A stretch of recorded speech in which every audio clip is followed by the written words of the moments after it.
Olá, querido. Geralmente os seres humanos, quando pedem alguma coisa, é porque querem conseguir algo.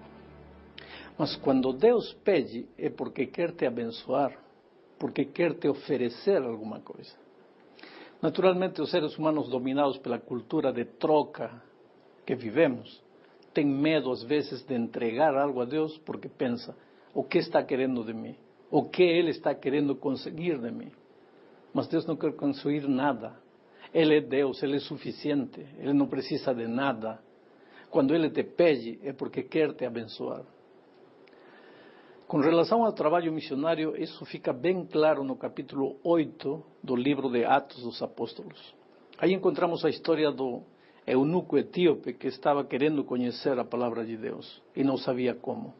Então a história diz que Deus enviou o anjo a Filipe para que por sua vez Filipe procurasse o etíope e lhe contasse acerca de Jesus. A minha pergunta é a seguinte: o anjo não poderia ter ido direto onde o etíope? Para que perdeu o tempo indo onde Filipe? Fazendo isso, o anjo corria dois perigos. O primeiro era de que Filipe não quisesse aceitar o convite, não quisesse trabalhar e ficasse aí e o evangelho não chegasse ao etíope. O segundo problema era a perda de tempo. Em lugar de ir em linha reta, porque teve que procurar um homem para evangelizar o etíope. Mas aqui está a essência da evangelização.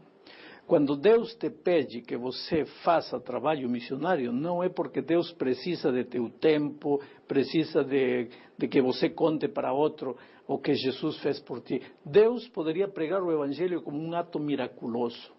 Na Bíblia encontramos que um dia Deus queria falar ao coração de Balaam e não havia obreiro voluntário, não havia pregador, não havia evangelista, não havia ninguém. Tudo que Deus encontrou foi uma mula. Que fez? Deu o esboço para a mula e a mula pregou. E quando Jesus esteve nesta terra, disse mais: e se estes calarem, as pedras falarão. Quer dizer que Jesus pode pregar o evangelho sozinho. Pode pregar o evangelho através dos anjos, através dos animais, através das pedras.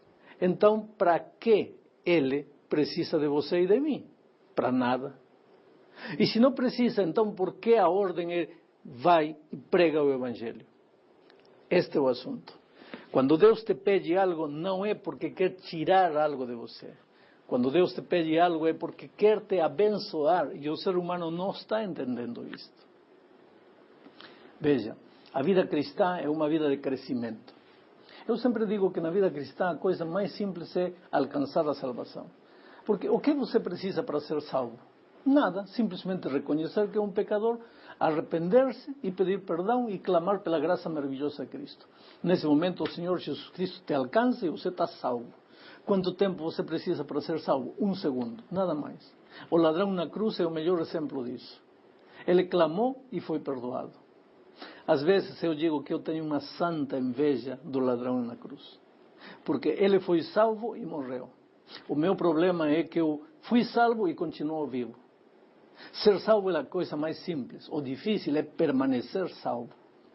E para permanecer na experiência da salvação, Deus nos deixou 3 coisas: a oração, o estudo da Bíblia e a testificação. Se eu quero crescer na minha experiência cristã, eu preciso separar todos os dias tempo para orar. Preciso separar tempo para estudar a Bíblia e preciso separar tempo para contar a outro o que Jesus fez por mim. A esse contar a outro lhe chamamos de testificação ou de trabalho missionário ou como você queira chamá-lo. Cristão que não ora, cristão que não estuda a Bíblia, cristão que não testifica, pode um dia ter sido salvo, mas está condenado à morte. Mas para crescer, para manter-se vivo, para sentir todo dia o entusiasmo da vida cristã, você precisa comprometer-se diariamente com a oração, com o estudo da Bíblia e com a testificação. Agora, testificar é contar para outro o que Jesus fez por você. Naturalmente você pode fazê-lo com a sua boca, com as suas palavras, contando sua própria experiência. Você pode fazê-lo emprestando um livro, emprestando um cassete com um sermão, com uma mensagem, mas vigiando a seu amigo. Porque testificação não é dar um livro e ir embora esquecendo a pessoa, não.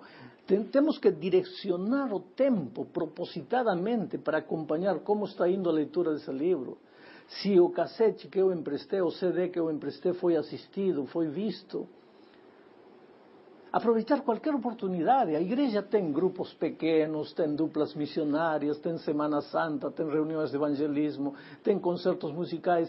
Pegar o amigo e levá-lo para lá. Fazendo isso, você está crescendo na sua experiência espiritual. Portanto, a pregação do Evangelho, muita gente me pergunta assim, pastor, como será que o mundo todo, milhões e milhões de pessoas vão a conhecer o Evangelho? Com o nosso trabalho humano, isso é impossível. É verdade, é impossível. Mas aí vem o assunto. A pregação final do Evangelho é um ato divino. É um ato miraculoso. É um milagre. Deus poderia fazer sozinho isso. Mas Ele te deixou trabalho para você crescer. Sabe por quê? Porque você é a coisa mais linda que Deus tem neste mundo. Ele te ama. Ele quer te ver feliz. Ele quer te ver salvo. E porque quer que você se salve, Ele te deixou a oração, o estudo diário da Bíblia e a testificação diária. Quando Ele te diz vai, não é porque Ele precisa de você. É porque você precisa ir para poder crescer. Nunca esqueça.